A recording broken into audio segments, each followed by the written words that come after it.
A very good day to Prof. Cairo. My name is Tamiyo Nicholas, and this is my personal review on the application of nuclear chemistry in medical practice. The discovery of nuclear medicine has brought a huge impact to the medical field in such a way that radioactive materials are used to diagnose and treat certain illnesses. These radioactive materials are termed as radiopharmaceuticals. Some examples include iodine 131 for thyroid ablation, iridium 192 for brachytherapy, and technetium 99M for HIDS scans. So what do these radiopharmaceuticals do? Generally, a tiny amount of radioactive substance is introduced and absorbed by the body tissue during the diagnosis or treatment process.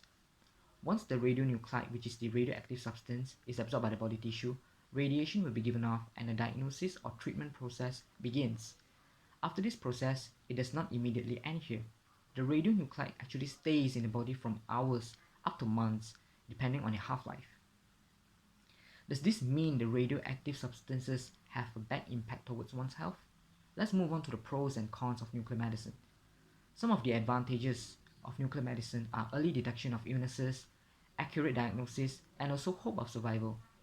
Meanwhile, the disadvantages of nuclear medicine are high operating costs, health risks, and no guaranteed assurance of cure.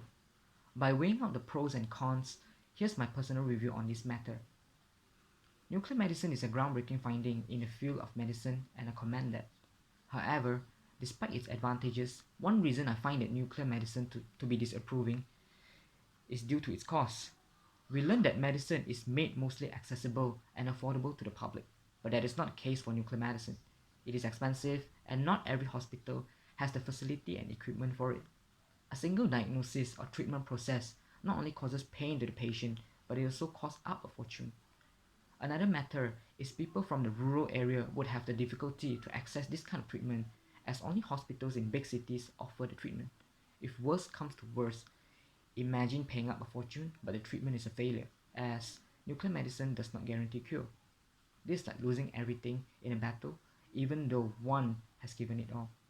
Not only it is disappointing, but it also made one losing the hope of survival. This is totally contrary to the advantage of giving a hope of survival to a person, right?